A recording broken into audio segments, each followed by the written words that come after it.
Let me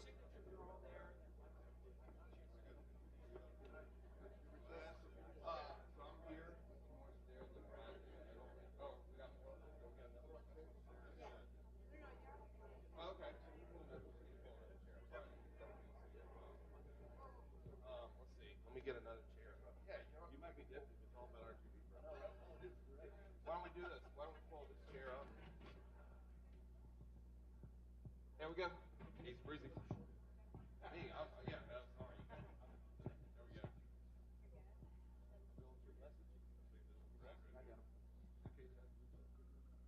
All right. So, Brad, you ready? Yeah. All right. So yeah, I'm just gonna. I'll pull Mr. Mayor up. Where do you? You want to sit on the table? I thought you had to leave, so I was gonna pull you. Okay. Yeah, I was gonna. So what do I do? Just I was gonna. Whatever you want to say. I was gonna recognize the mayor to make some comments, and then have the recognize mayor you. and then invite me. Yeah, and then I was like, and then I'll recognize Dr. Solis for the go from there. Okay. Good to see I'll you. probably just say a couple of my thoughts on it. Perfect. Yeah, whatever you want. Okay. Okay. All right, we'll go ahead and start.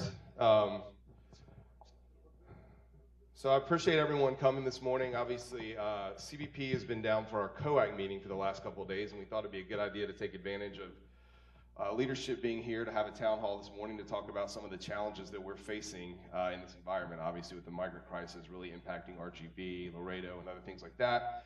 But also the importance of Laredo as, what is it, JD, the #1 port in the country? Yeah, he's, as JD, yeah, that's right. Yeah, as Coac member JD Gonzalez has reminded us repeatedly, so very proud of that. So anyway, thank you all for being here this morning. I think this will be an instructive discussion. So before we get into the panel, I'd like to recognize Mayor Pete Sines for a couple of comments, and thank you for being here this morning, Mr. Mayor.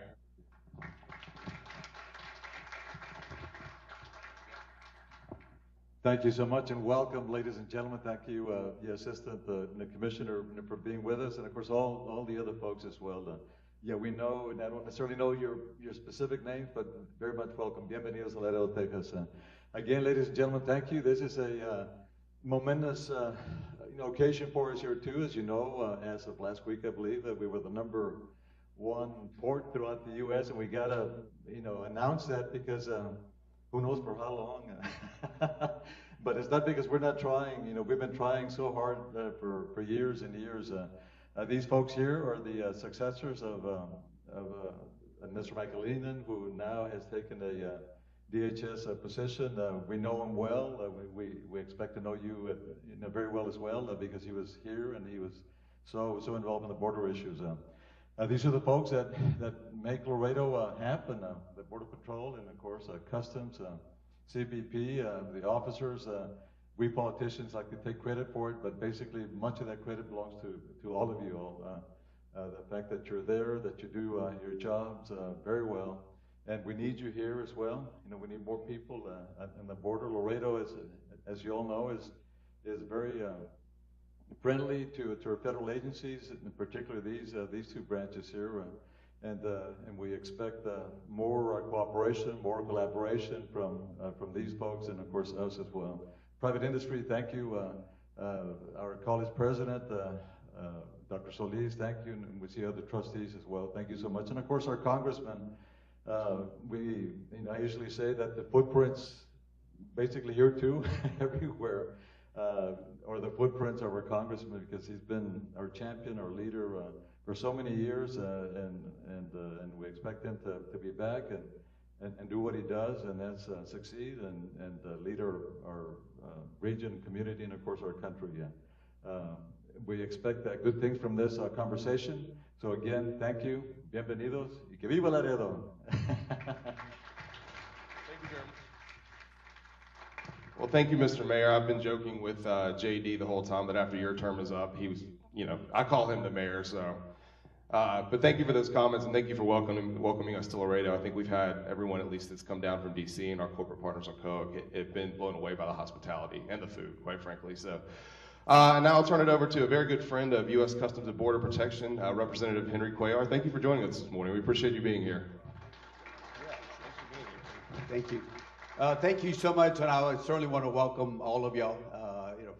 Some are from here, some are from DC, but I certainly want to say welcome to the #1 port.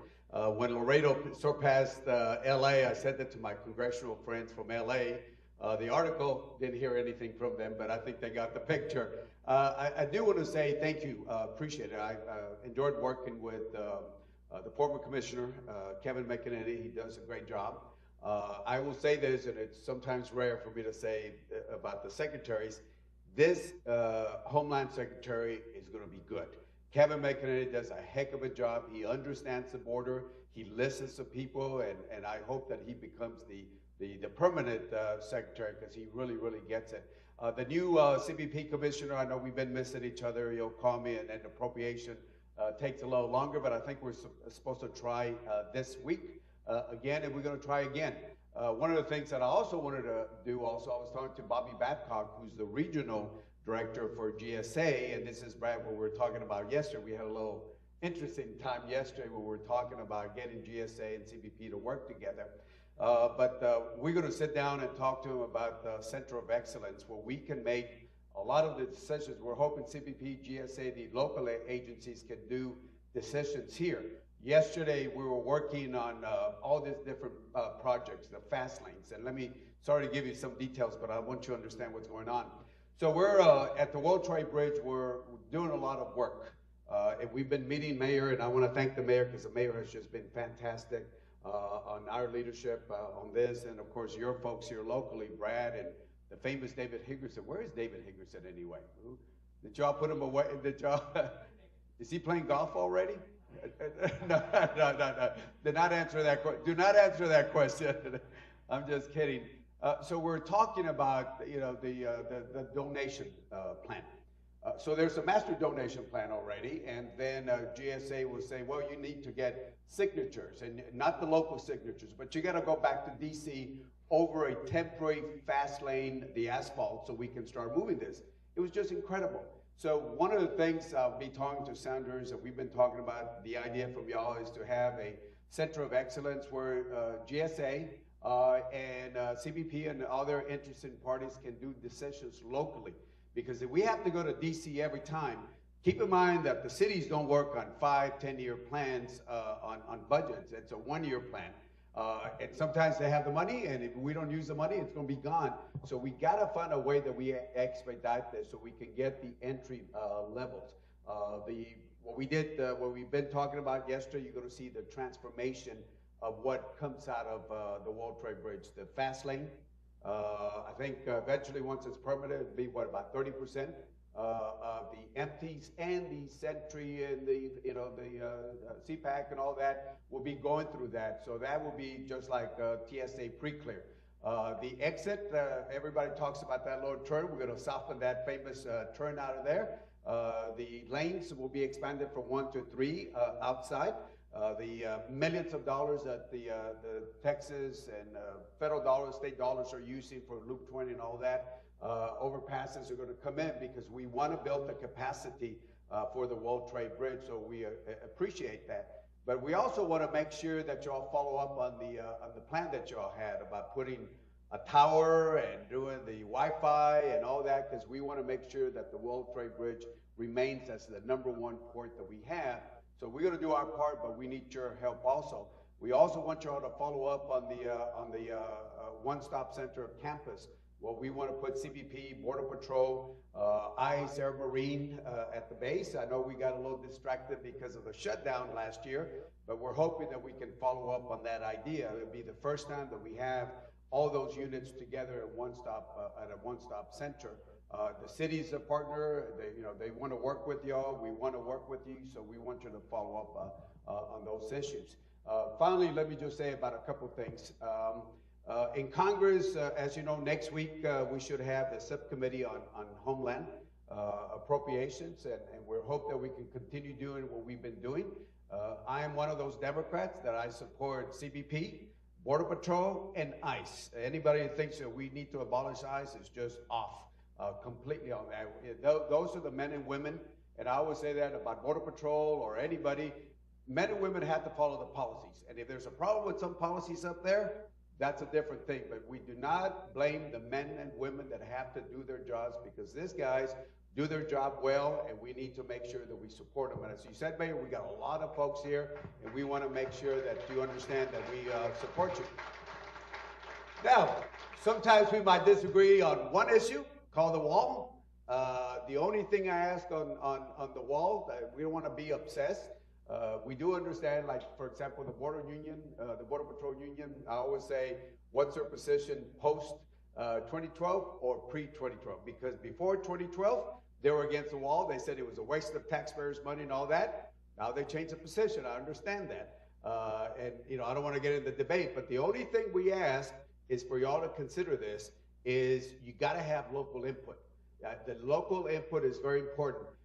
In 2008 on the Secure Act, I added language about local input. But the local input, quite honestly, has been, hey, we're going to put a wall. What do you think? We don't like it. Okay, we're still going to have it. Here's our design, and this is the only way we're going to do it. We have to have real input from the local community. In fact, one of the first fences in the state of Texas was here, and it was locally driven. The college, where's Ricardo? Oh, there you are, Ricardo, and Mercurio also, Mercurio. It was locally, and the president was right here, and they said, hey, here's an input. Now, it might be not the beautiful wall that some people want, but it's a fence. The bulkhead is another thing that we want. So the only thing we ask is let the local communities have input, and you'll be surprised what happens if you get local input. Finally, on the appropriation bill, just to highlight a couple things, I was part of the conference committee. A couple of things that I wanted, I put language there for local input in the valley on the wall, but I also, we added money for 600 no CBP officers, appropriations, and then fees for another 600. And, you know, we want to make sure that that happens as quickly as possible. We also added money for retention, and I think now the 5% is kicking in for Border Patrol, because, as you know, Border Patrol is losing, at one time they were losing more people than they were hiring. I think you're still short of 2,000.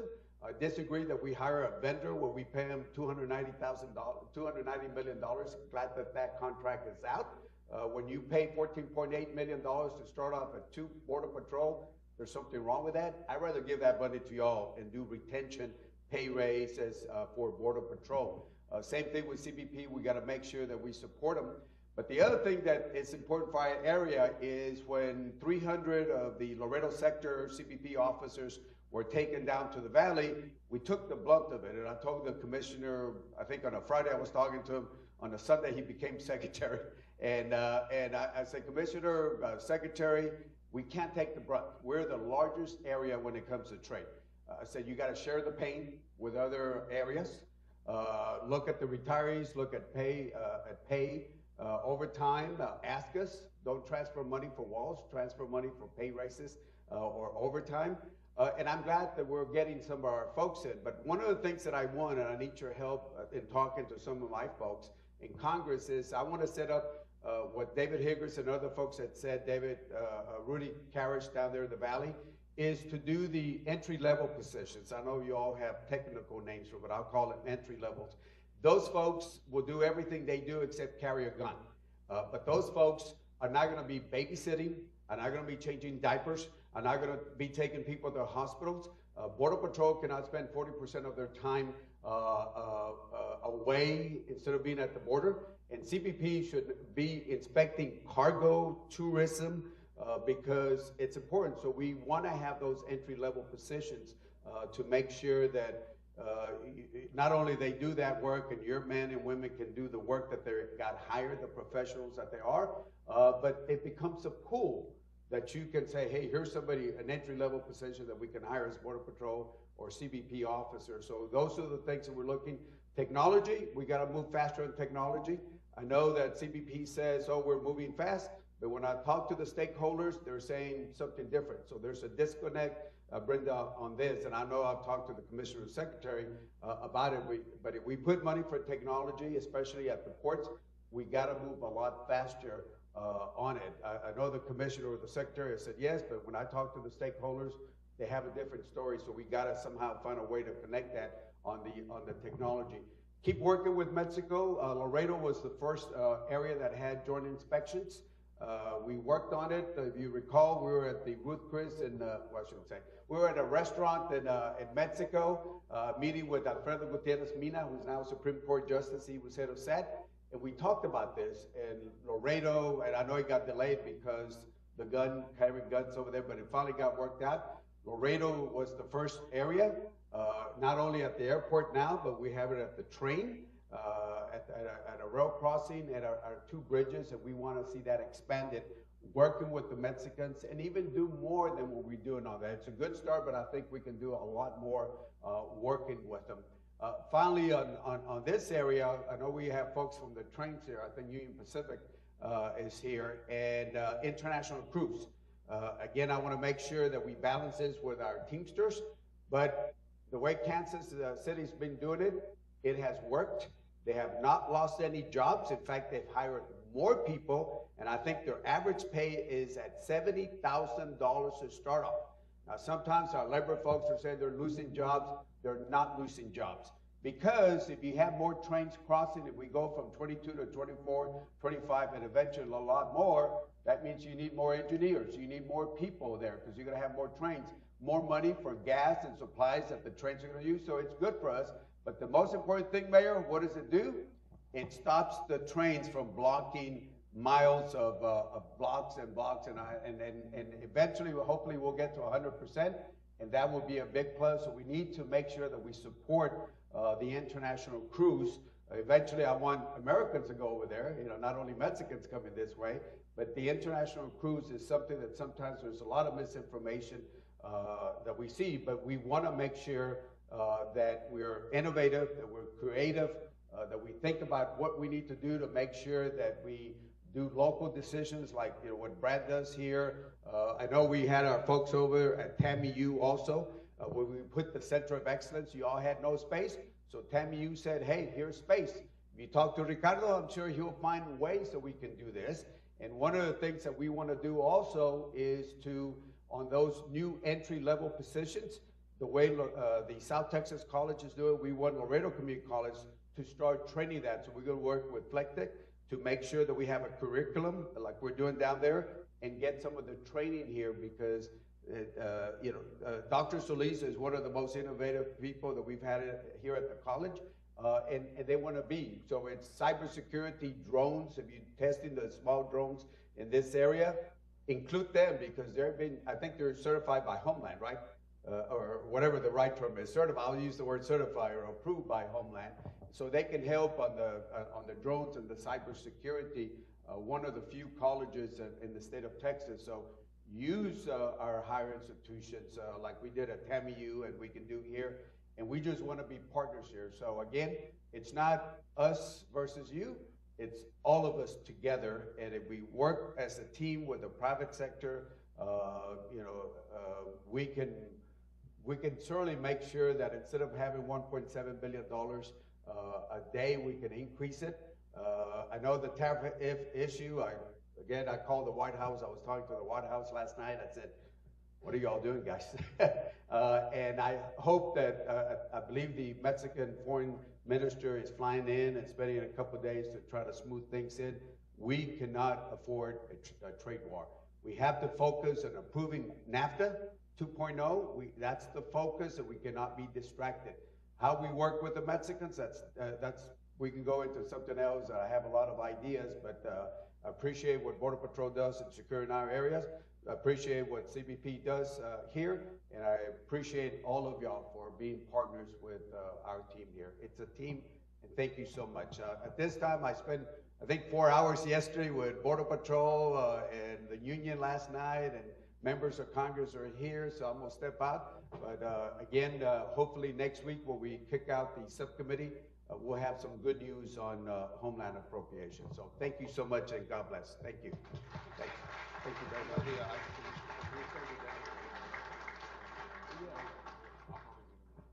Oh, okay.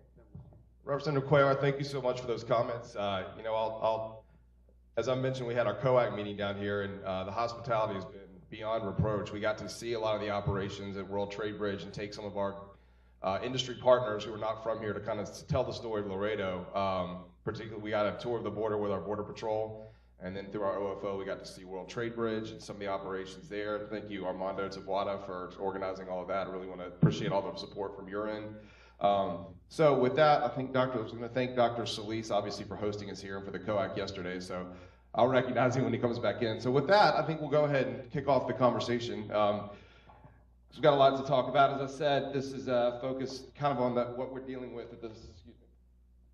at the southern border, in particular our operations and how it's impacted us moving forward. So probably just launch into questions, but I'll make quick introductions of everybody on the stage. We've got to my left, Joel Martinez, who's the Deputy Chief Patrol Agent for this sector, for the Laredo sector. To his left, we've got, Acting Deputy Chief Patrol Agent John Morris from the RGV sector. To his left, we've got Executive Assistant Commissioner Brenda Smith, who runs our Office of Trade in Washington, D.C. And then I think a couple of you may know Brad Skinner, who Deputy Director of Field Operations here in Laredo. And I'm Bradley Hayes. By the way, I'm Executive Director for our Office of Trade Relations in Washington, D.C. So why don't we start, gentlemen, with Border Patrol. Maybe kind of we can do a compare and contrast. Talk about the flow that you're seeing coming through RGV, the flow we're looking at Laredo, what the differences are, and how's that different from what we've seen in the past. So Mr. Morris, why don't you start with RGV, and then we'll turn it over and talk Laredo. Absolutely, thank you. Hope everybody can hear me. First of all, it's an honor to be back here in Laredo. I started my career here back in 1996, and it's been a decade, so a big treat to be able to come back, so we're very happy to be here. So in RGV, obviously, numbers that we've never seen down there, even when RGV was blowing up in the 1999s when I was working here, didn't see these. We're currently at 220,000 apprehensions for the year, barely halfway through the year, and last year we're only at 162,000 for the entire FY. So the current trend lines put us somewhere between 370 and 440,000 apprehensions for the year. Most of that continues to be OTMs, family units, and UACs. And the main reason I point that out is because over the history of the Border Patrol, they were not Central Americans, right? We had contiguous country, much easier to process. This takes a lot of manpower. And so my good friend, Deputy Martinez here, we find ourselves having to ask folks for help. We have to ask, hey, Laredo, can you take people from us? Coast Guard, can you help us? FEMA, DHS, National Guard, Army, etc. It's a big draw on our manpower. And as the Congressman mentioned a while ago, about a month ago, we had 40% of our personnel tied up into this, and we're actually up to 50% now. So 50% of our entire sector is dedicated to the processing of this humanitarian issue, and we still need the help from everybody, which includes, and I think most pertinent to this group here, Customs and Border Protection officers that should be out at POEs and doing that work, but unfortunately, I'm glad that they're helping us, but we have a lot of people outside of their mission sets having to come help us with this flow. So Joel, talk about what we're seeing here in Laredo. I know that the team who took us out on the tour 2 days ago, we got to drive along the border and see some of the challenges there, and they kind of informed us a little bit about what the flow is like here as opposed to RGV. So if you'll expand on that, that'd be great. Right, it's a vast difference actually, because here, unlike Laredo, people are actually trying to get away from us. Reason being is RGV is having thousands of people come at them and looking for the green shirts. Here they're not. And that has turned into a humanitarian crisis in its own, because we are seeing more stash houses, more 18-wheeler cases. In fact, just to give you a little number here, we're looking at 60% more trailer cases as of last year, and 84% more stash houses. So why the big difference? Well, south of us is the headquarters for the Cartel Noreste. They have the vast control of anything that goes across the border, either in or out. That has a lot to do, and their reputation. They have a very violent reputation. That goes out to Central America, and they pretty much want to try to avoid this area. So anybody that does come into this area is actually trying to get away, because they're paying a little bit of extra money to get through here. This is a Pan-American highway, right? 35 all the way, goes all the way to Minnesota. So this is a pristine area in the cartel world. So how are we helping out RGV? Right now we're accepting 4 bus loads from them, and I'm pretty sure it's going to increase if their traffic increases. 4 bus loads, and that's about 30 to 40% of our manpower goes to help these children out. We're getting unaccompanied children, the family units, straight from the river, mind you, because John's facilities can't handle any more bodies. So from the bus loads up to the riverbanks, they come straight to Hebbronville. From there, we disperse them into our stations, and from there we do medical assessments and everything else. So that's how it becomes a national security issue, because instead of our agents being on the line, we're taking care of these family units and these children, which is of our utmost importance to us, is the well-being of these children. And most of them are coming in sick, and we're rendering the aid that they need. It's amazing to be down here from DC. I know that we get visuals and pictures up there, but to see it up close and personal is something else altogether. And this is a crisis the likes of which we've not really seen before. And as you've mentioned, we've had to pull assets from other internal components to help support Border Patrol. So with that, Brad, I know the number, I think we've pulled 731 so far. So how has pulling officers from various ports around the country impacted OFO operations? And as we move into the busy summer months, is there an anticipated impact on travel and trade?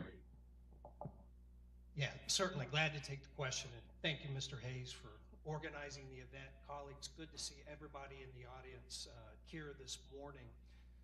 I'll start by first echoing Representative Cuellar's comments about all of the great trade initiatives that are taking place here within the Laredo corridor and throughout our field office.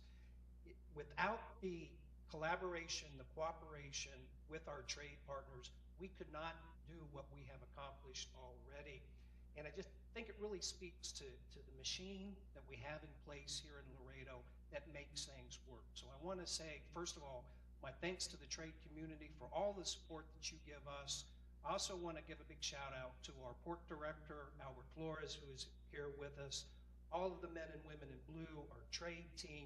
Everybody is really contributing here as we go forward. As far as the humanitarian crisis that is taking place, a couple of things I think to kind of unpack this for everybody. Mr. Hayes mentioned, so to address the humanitarian, the border security crisis, Office of Field Operations, the men and women in blue, our officers who man the ports of entry, have been supporting Border Patrol operations up and down the southwest border. As far as within the Laredo Field Office, which I'm responsible for, we support the RGV sector, and Deputy Morris really painted the picture, right, of the numbers that they are experiencing down there. But we're also supporting Laredo sector and Del Rio sector as well. In terms of when this first started back in March, late March, early April, just to give the audience some context, we, the Laredo Field Office, had to deploy 300 officers from the Laredo Field Office to RGV sector. We did that in a matter of 72 hours. That was all in-house resources from the field office, our officers. Once we deploy to RGV sector from all of our ports, and of course Port Laredo is our largest port within the field office, and quite a of those 300, quite a significant percentage was from the Laredo. Obviously, we saw delays, cargo processing time, right? Because we had to move officers down. We had to take some of our trade professionals to fill in the vehicle and pedestrian areas as well. We were able to do that, and then with the support of our Executive Assistant Commissioner, Mr. Owen, we were then able to replenish the officers that we were sending from the field office with officers from across all of our ports of entry. So just a little context there. So there's 19 field offices. If you think of Laredo as one of those field offices, 19 field offices. Over half the field offices in the country, over 50 ports and officers from 50 ports of entry have come down to replenish our officers so that then we could take our officers back to the ports of entry. Those officers have been taken strategically from the various ports and in increments, hopefully so as not to impact greatly wait time. So and what I'm talking about here is from airports, seaports, northern border ports as well.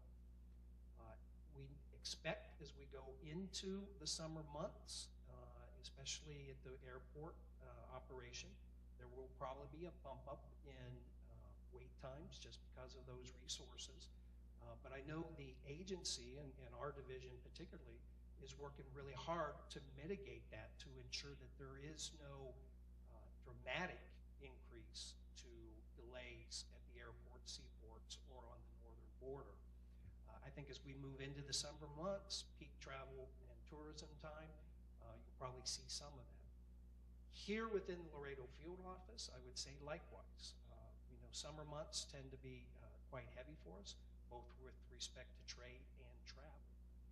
Now that basically here in Laredo, we've got about a little over, Laredo field office, a little over 100 officers supporting the RGB sector.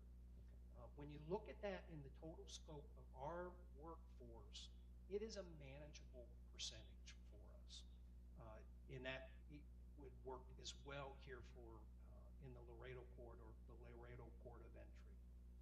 So we're going to work hard over the coming months to ensure that they're to mitigate the disruptions. But as I've said to different groups out here, I had a chance to meet with the trucking industry not too long ago.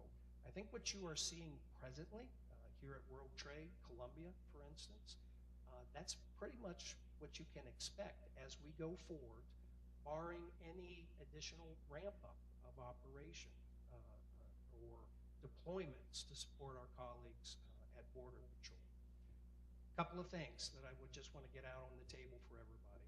As we have always said here from the field office, we are going to let the trade community, we're going to let the local community know as quickly as we can if we have to redeploy resources to support Border Patrol, we will let the community know as quickly as possible.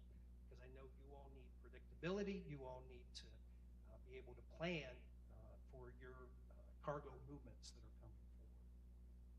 Second point for me, just to share, get out with the group, we really need your help in a couple of areas. One, rumor control. I think when the first deployment happened, several probably saw this fake news, DHS is shutting down the border, right? Of course, that was not the case. Anytime you see this, and I think this group especially knows who to come to, you can come to myself, you can come to your port directors, ground truth those issues, right? First and foremost. Excessive delays, wait times. I've seen some reports in the media, right, about 9-10-hour wait times. What I can report to this group, and again, I'm going to come back to my opening there, I think it's really a tribute to what we've been able to do as a community here. You know, yes, we have seen additional wait times as a result of the surge at, for instance, World Trade Bridge, but not dramatic. I was just looking at the numbers from yesterday, and pretty much we are in line with now with what we were doing in terms of processing time at this time last year. So I think that's good news, and I think that works to some efficiencies that the port is putting into play. But if you start to hear these numbers, and I hear some of this coming from especially the Mexico shippers, we will look at this. We will look at this on a, try to break it down, understand exactly where it is. A lot of times the wait times get pushed over to us at CBP, but we know there are different parts in this supply chain, right? We've got the Mexico side of this, the Mexican customs brokerage. From time to time they will have system outages, but case by case we will certainly work to mitigate those. And then I guess at a point here, and we've seen some positive here.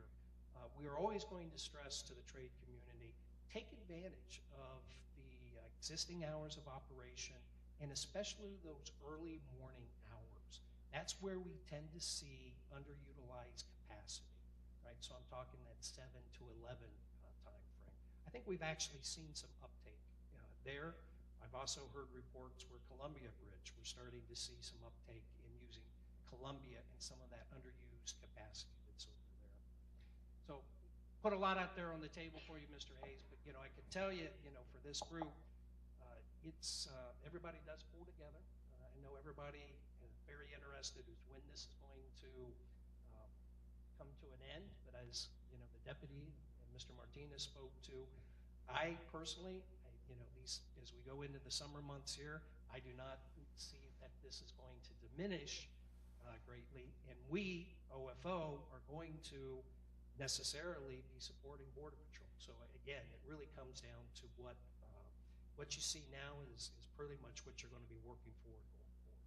Back over to you, sir. Yeah, that's right. And to echo what you said, I know even coming from the top, from Executive Assistant Commissioner Owen, I think OFO and the team at CBP has done a great job of pushing out information and really operating under radical transparency, as the new commissioner likes to say, and will continue to do so. So as Mr. Skinner said, yeah, if you hear rumors that don't seem like they're right, please reach out to us and let us know. And I think what was interesting to another point you made in terms of OFO readjusting who and where, from which officers are deployed to help Border Patrol. I think we were at a checkpoint on Wednesday, and two of the officers, I believe, are from the New York field office. So you've been very strategic in listening to the trade, and I think we've gotten good feedback that initially we may have pulled a little too heavy from the southern border, but I think OFO has done a tremendous job of figuring out where to come from so as to mitigate, like you said, those challenges. So Executive Assistant Commissioner Smith, first of all, down from DC, who runs our Office of Trade. She's been with us for our Coac meeting for the last couple of days, so glad you're here to join us. Obviously we've been talking numbers, and they're incredibly high, and the strain and demand that puts on both our CBP officers and agents out in the field. So from a trade perspective, what efforts are we undertaking to automate, revise processing and procedures to help better facilitate legitimate trade during this time? So thank you, Bradley, and thank you all for such a very, very warm welcome. A lot of familiar faces coming back to Laredo, which is great. Not just Brad Skinner, but many of you in the audience. So I just wanted to start by thanking you for the hospitality. The other thing that I would observe is I am, as always, so impressed with the partnership that Brad talked about, Mayor talked about, Congressman Cuellar talked about, that is so evident here in Laredo. And I will tell you, I don't see it anywhere else to the level that you have it here. Between your state and city and federal governments, your private sector, the brokerage, the shipping community, the manufacturers, I think you recognize and have pulled together to make Laredo a hub of trade, and it's very clear that your efforts are succeeding. The resilience that you've built into your system, I think, through a couple of things, through your open communication, through having the collaboration not only with those entities that I just mentioned, but also with the other government agencies, the Food and Drug Administration, the Consumer Product Safety Commission, Fish and Wildlife Service, and most importantly, the Mexican government. Really critical, I think, to being able to accommodate and manage the bumps that you are experiencing now. This time of change in the economic environment is really a challenge across the country, really globally.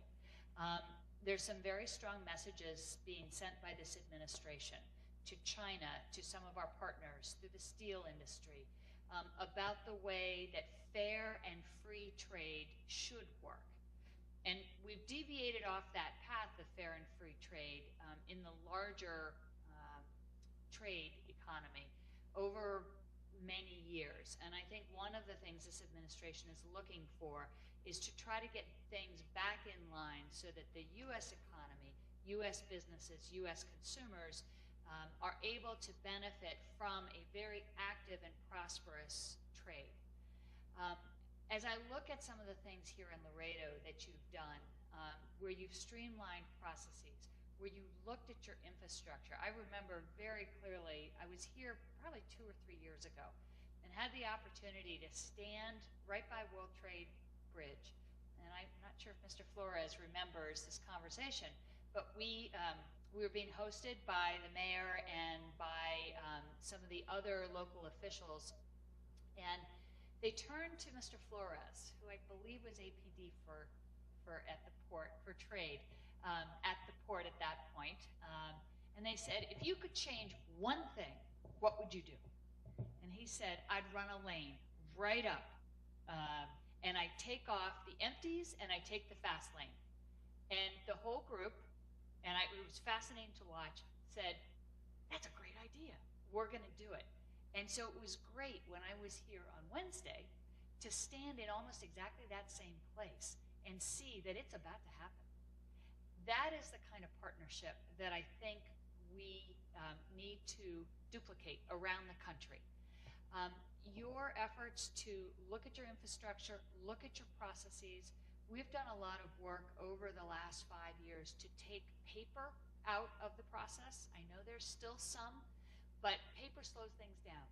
We can do things electronically in advance through ACE and single window, use technology like the new NII, and being able to be more flexible with our ability to see into containers, to see into trucks, so we don't have to unload. Do organizational changes. I was so impressed with the Centers of Excellence and Expertise that I saw here in Laredo, where you have representatives of the 10 Centers of Excellence and Expertise that are taking a national view, which takes some of the duplication of effort out and allows us to both focus on risk and focus on streamlining the sort of business information and decisions that you need out of your day-to-day processes. That, I think, is very evident here in Laredo. We've taken the opportunity to, I would say, take the model that's existing in Laredo and build on it from a national perspective. We have an effort called 21st Century Customs Framework, where we are recognizing that these disruptions that we're seeing on a day-to-day basis are just the way we do business now. Whether it's disruptions from the government, disruptions from the way the economy works, disruptions through manufacturing process or business models. And what we've said is, what do we want our 21st century trade framework to look like? So we've provided a number of opportunities for public comment. We held a big public meeting in Washington on March 1st. We had over 1,000 people participate in that meeting, either in person. We actually had more people on the phone, listening to the conversation, providing us input into what is necessary for a vibrant and prosperous and transparent trade model. We would ask you to continue to engage with us. We'll have a number of modernization projects, and we'll need to test them.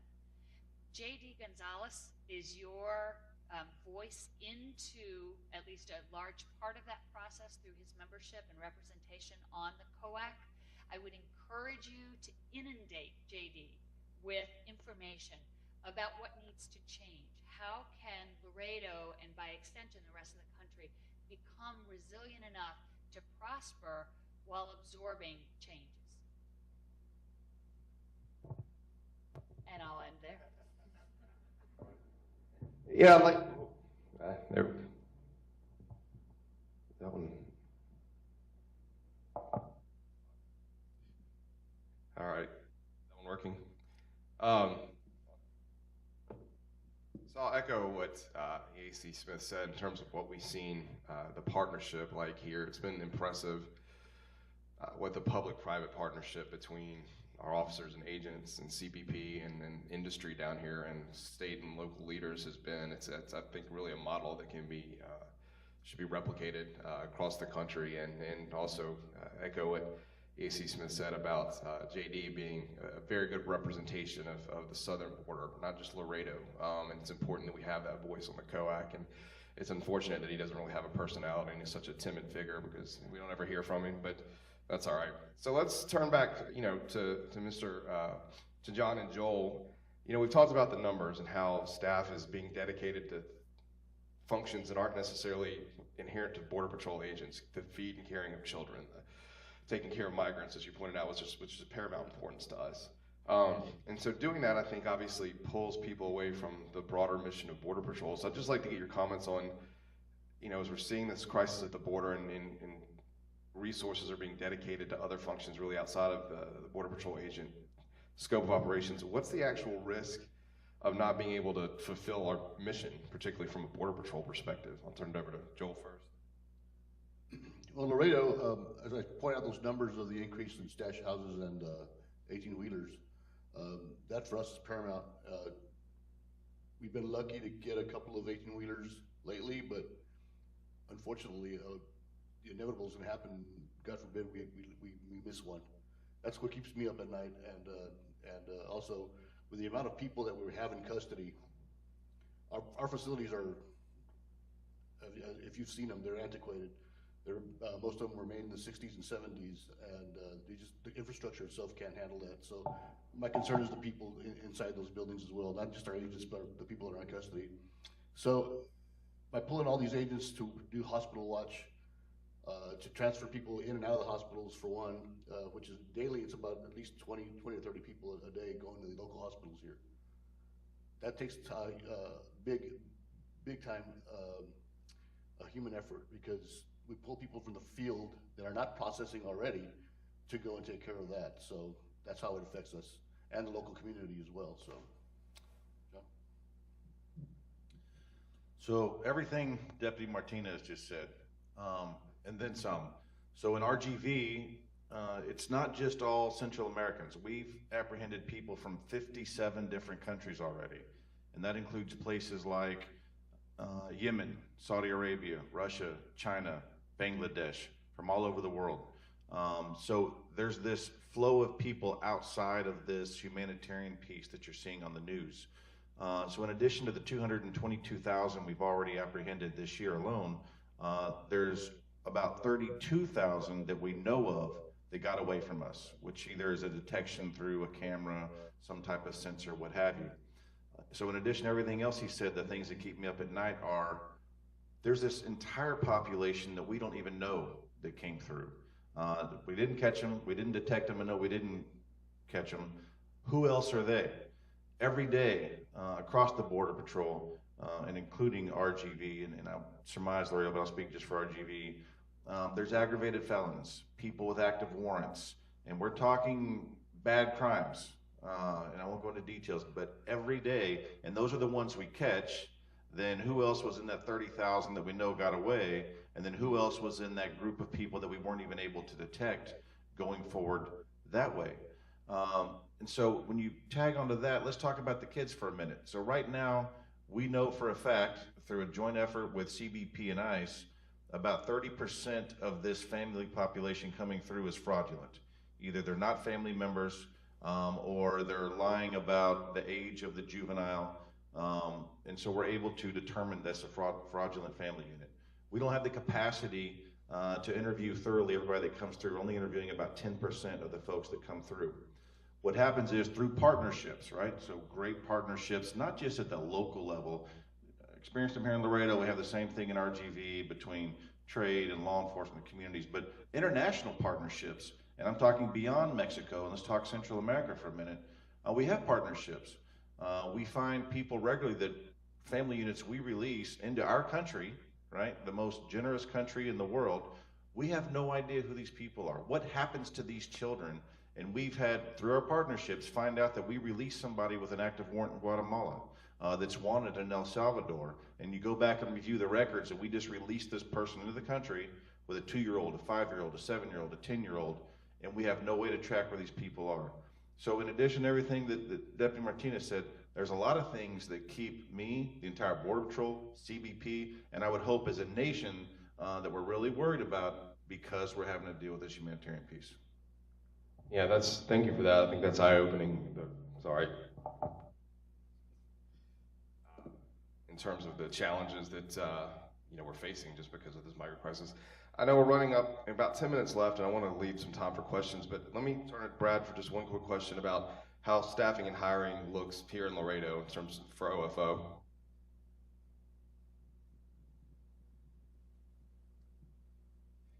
So Most of the audience know me, my experience here in Laredo, starting on the trade side. About a year and a half ago, Director Higgerson asked me to step in as a deputy director, basically that chief operating officer for the entire field office. It's the only field office where we have my position in place. So I, not only the trade side, but I get to look at the entire organization, right? Border security, law enforcement, facilities, and our human capital, the staffing, the recruiting, the retention. Again, to go back to, we heard from Congressman Cuellar, and I know Congress has been very favorable to OFO overall in terms of staffing, increased officers throughout all of our field offices, including Laredo. Presently, what I could just share with the audience from a staffing perspective, we are in pretty good shape based upon our overall staffing numbers. Over the last 18 months, we've been able to reduce that time basically from the initial intake of applicants who want to be a part of the organization to actually getting them on board, trained and functioning out there at the vehicle lanes, primary, out in cargo as well. So we've taken that down from what was well over a year down to a matter of months. And in fact, the Laredo field office is kind of a part of a pilot project to fast track new hires into the organization. And we've been fortunate in that we've been able to overstaff, understanding that a lot of folks of our officers are men and women that come to the southwest border. They're usually very new to the organization. Many want to move on to work at other ports of entry throughout the country. So we're kind of that training area for all of field operations when they come down. So overall, what I can report to the group, staffing wise, I think given our current numbers, we're looking good. Again, see if it's, well, hold it back. So with that, why don't we open it up for some questions from the crowd. We've got a mic here in the middle of the room, so if you've got a question, please step to the mic, and if you'll identify yourself, that'd be great.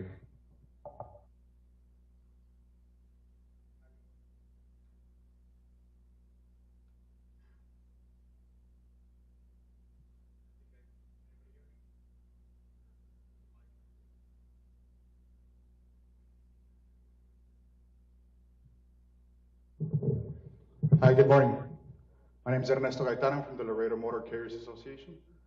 My question is regarding the trends that there are from the different criminal organizations.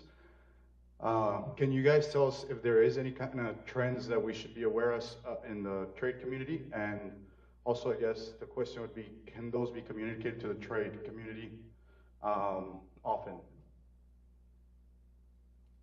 You want me to take us first? I'll be glad to. Thank you, Mr. Gaitán, for the question.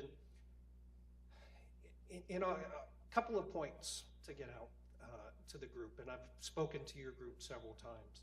I think you always have to keep in mind that anytime there is a disruption, crisis such as we're going through right now, the bad guys, the drug traffickers, are going to try to take advantage of that opportunity. We all know about the tornado that hit World Trade Bridge, May of 2017.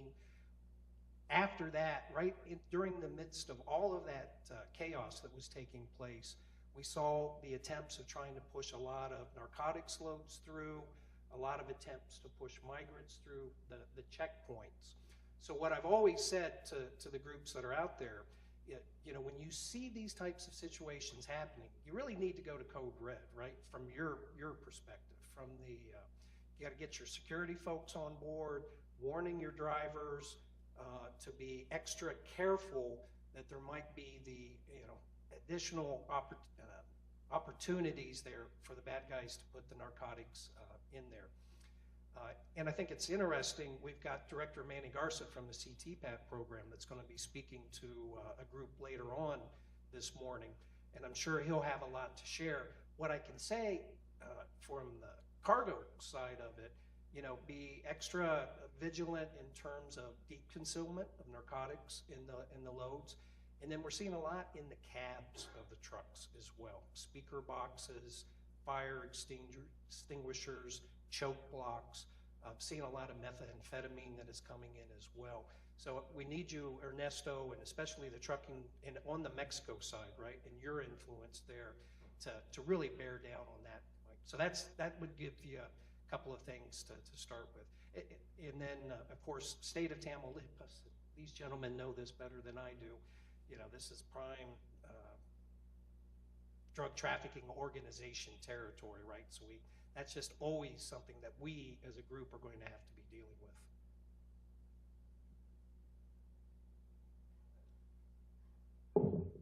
with. Good morning. I'm Jerry Schwebel.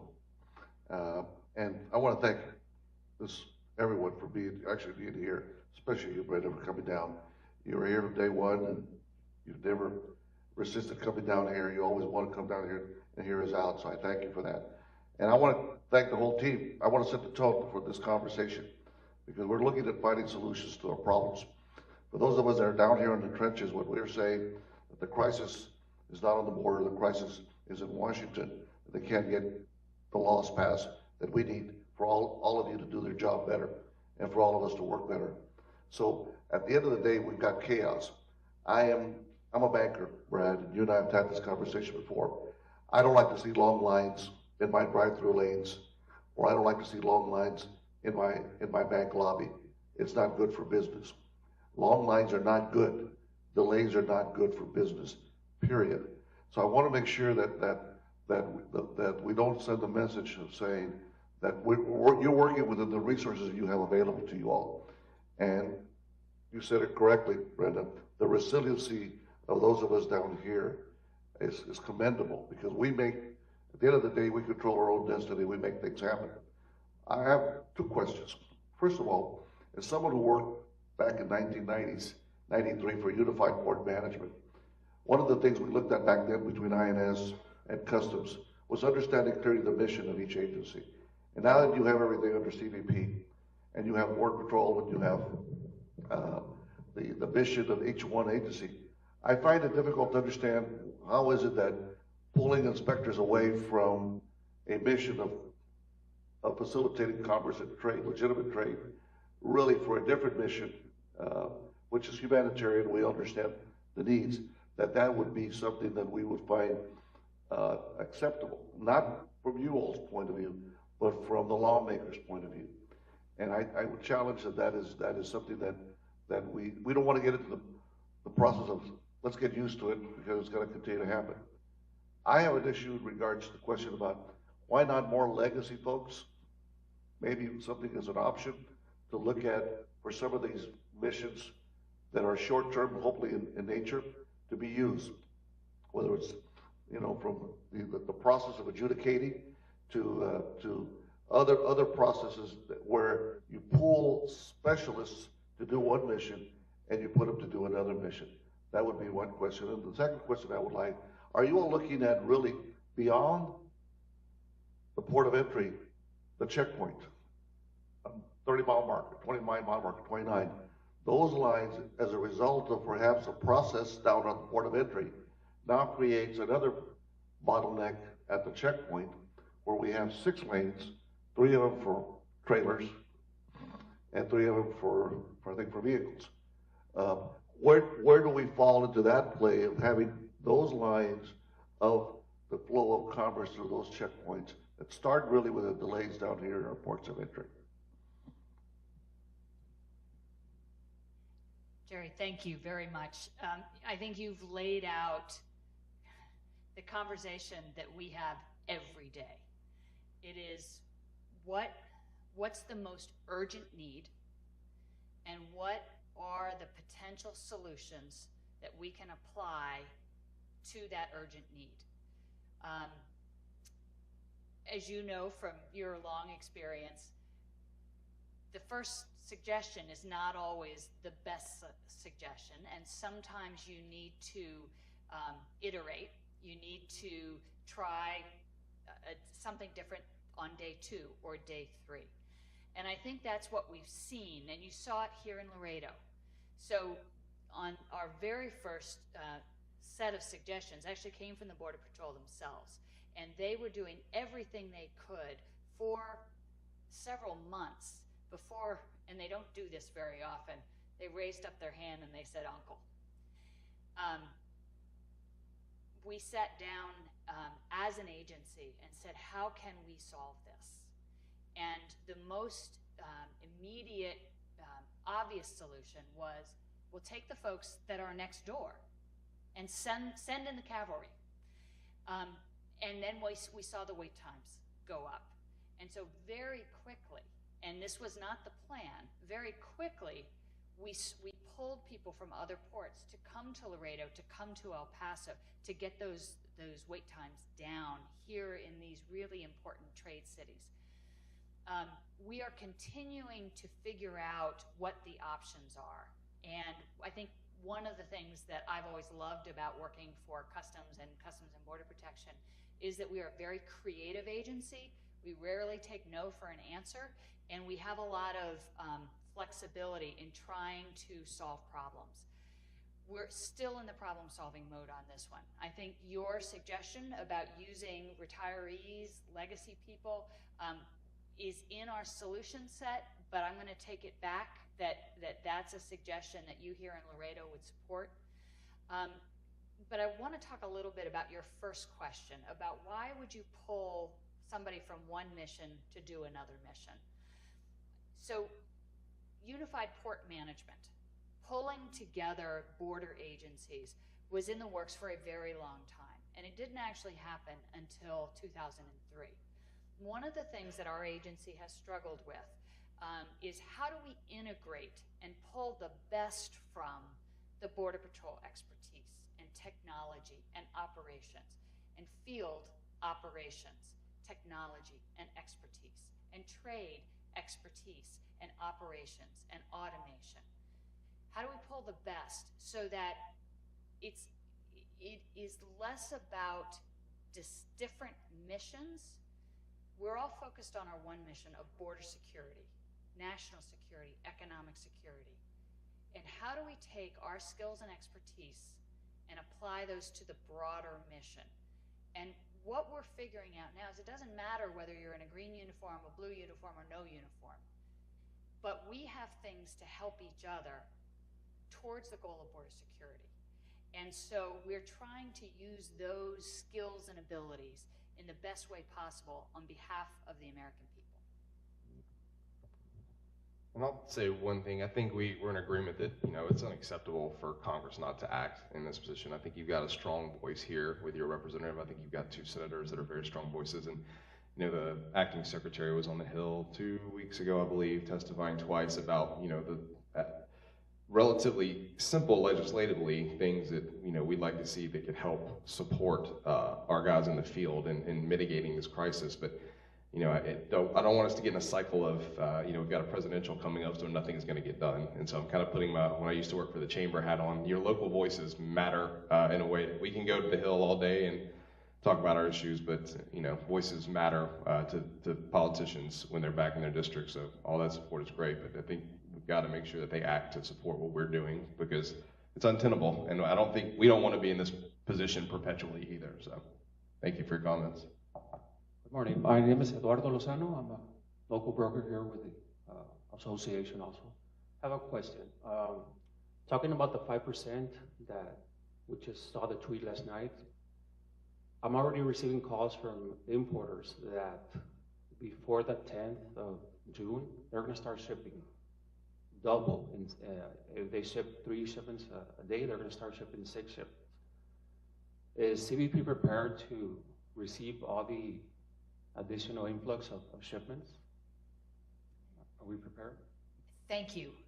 And I would tell you, your information, your intelligence about what's happening on the ground is absolutely critical to ensure that we are prepared. We were almost as surprised as you yesterday. We had a little bit of advance warning. JD, now you know why I wasn't at dinner. But not much. But one of the things that we have learned in this administration is that you have got to have your eyes open and your powder dry at all times because the situation changes so quickly. Are we ready? I would tell you not today, but tomorrow. But I will also tell you that the commitment of the agency is to do really two things. To make sure that the impact is as little as possible. There will be an impact, we know that. But I know Brad is already thinking about, and Armando and Albert are already thinking about, how do we handle this? What do we have to do this week? What's gonna happen in the run up to the 10th? So that's one thing. We will make it as little as possible. And I'm not gonna speak for Laredo, but I've seen it happen in the past where if there's a disruption and we have to increase hours, we do it. If there's a disruption and we have to put more people on, we do it. And so our commitment to minimizing the disruption remains. The other thing that we're committed to is making sure you have as much information as we can give you. We push very hard to be your eyes and ears within the government and to translate the policy decisions into operational guidance. So you know what you have to do to be compliant and what you have to do to get your cargo through, and we'll continue that. And to what you said, it's absolutely imperative that we get that information from the ground. We see a lot in DC. We do multiple calls, but you've got various avenues in addition to the team down here in Laredo. You've got JD and others who can push information up to DC, and that helps incredibly. And I think we've got a good mechanism to share that information. So the more intelligence you can share on the impact of those decisions, the better. And that was going to be my very point. Great commentary back. You're our eyes and ears on the ground, Eddie, and all of the brokers, the transportation providers. So if you're hearing that we can expect a surge in the next couple of weeks, I know everybody here from our side of it is taking note of that. Yeah, keep those channels open, push that information, and then our team can adjust accordingly. So even though you've reached your quota on questions to CBP this week, we're going to let you. It's about 10 after, so I think I know that all of these gentlemen have jobs to do. I'm going to start off with a compliment, just first of all. JD. Finish off with adding on to Ed's situation. But first of all, compliment. I'm glad everybody's here. EAC Smith, Bradley. I know Brad Hayes is just a local, so Brad Hayes, Brad Skinner. Yeah. But the thing about it is, we've been trying to have you come down since December, and you guys finally made it, even though it's during the heat, but we enjoyed the visit down here and having everybody come down here. I want to thank the sponsors, Terry Schwebel, IBOC, LLC, I know Ricardo, and also Mr. Mercudo, Judge Mercudo Martinez. He's one of the board members. He's very supportive as well. They stand up, and as you see, it's evident in the hospitality that they provided for all of us. So I'm very receptive. I'm glad you guys enjoyed yourselves here, and I appreciate the meal, especially the dinner that the IBC hosted. Yeah, he did. But following through, I was part of Coac, and I'm also very appreciative because I deal more with the commercial aspect, and I was actually privileged to be with Ms. Smith, to be out there with the Border Patrol, and it was an eye-opening experience. I sit there. I know there's an immigration crisis. We all look at it and know we have debates about the wall, but there is a big crisis, and I know the Laredo sector is more evade and trying to run away, and they're trying to avoid the green suits, but it was an experience that we saw, especially being in my Market 35, and to add to Jerry's situation, I know that you have a fast lane there, that it's being underutilized, but we still got to work on infrastructure, and that's something with the politicians that we have to work with. So, but as a messenger, I know that we could sit there and tell you a lot about the 5%, how it's going to affect as a community. We're against it. We're completely against it. And I know you can convey that message up to the top of where it needs to go to, in addition to, I'm sure, other individuals, and especially the country's going to come back, because we're expecting a retaliatory, something to happen from Mexico as well. In addition to what Ed was talking about, the influx, it's not just his clients, but it's the entire community. That you're going to have a big influx for the next 2 weeks because nobody wants to pay the additional fees.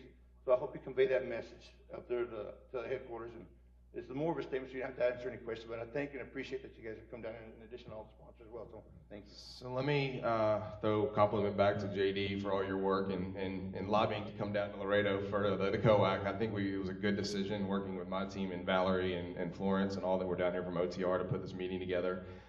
Really appreciate all you've done and the rest of the team here to support this meeting and support today.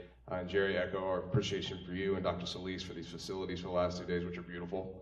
And really appreciating everybody else who's been very supportive. I think, again, the hospitality has been overwhelming, I think, quite frankly, for our team. Also want to thank our panelists, not me, but these guys who are out in the field doing it in a very challenging environment. So thank all of you for joining us this morning. Really appreciate it.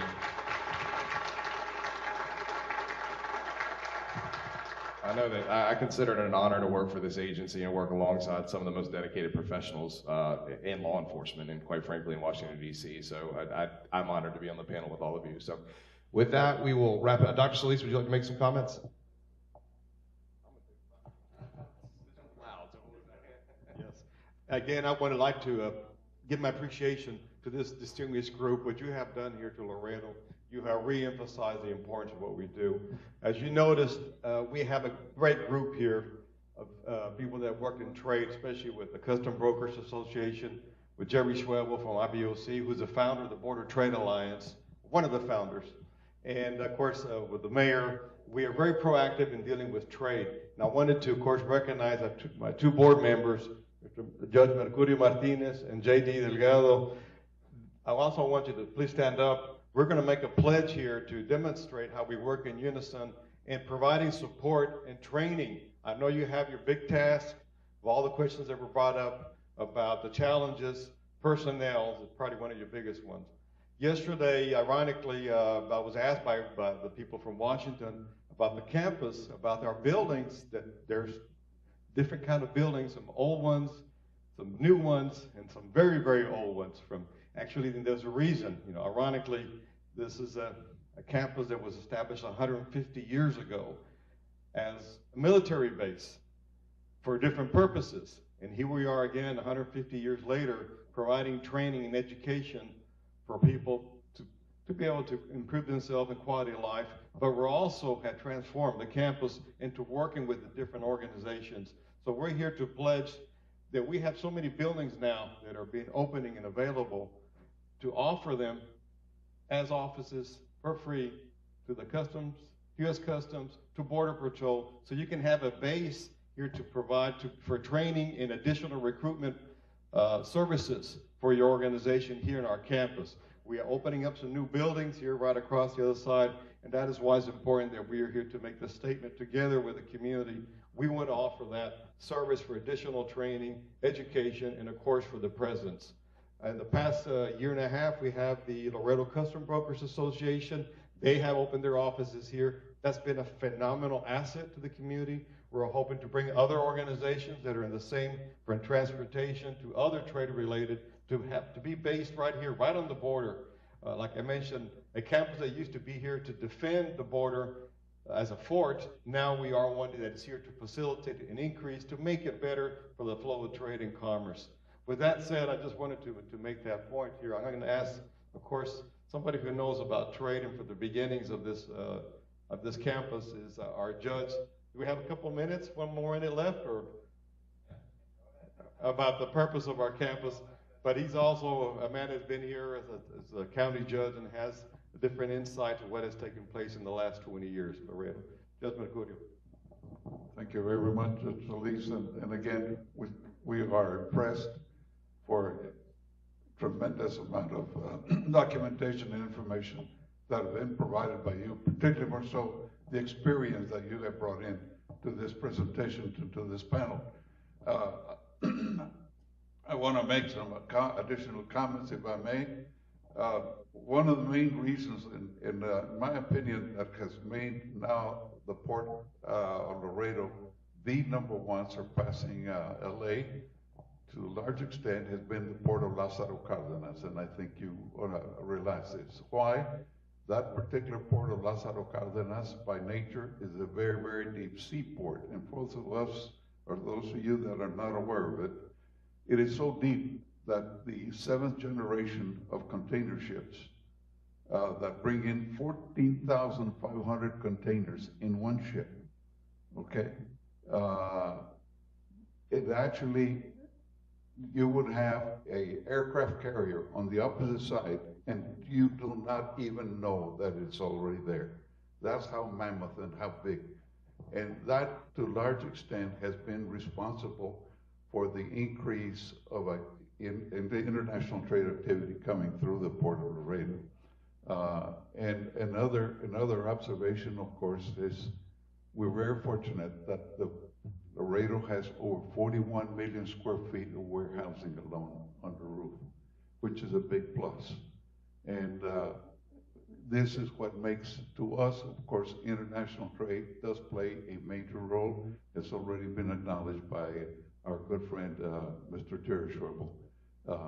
And it is because of that that we are very interested, very concerned, because it plays a major role in our economic impact here. So, again, thank you very much for being here. Dr. Solis. Well, thank you very much. I know we've taken over some of this valuable time, but again, we are grateful for your presence, and we hope to continue having this type of robust and very productive dialogue. Thank you for coming. Appreciate it. That was great. And with that, I would be remiss not to also thank the mayor for being here. Mr. Sines, appreciate it. This is a great city. Thanks for all the hospitality. And also, I don't know that any Representative Claire staff is still here, but a pleasure to have him join us this morning too. So appreciate your support and everything you've done.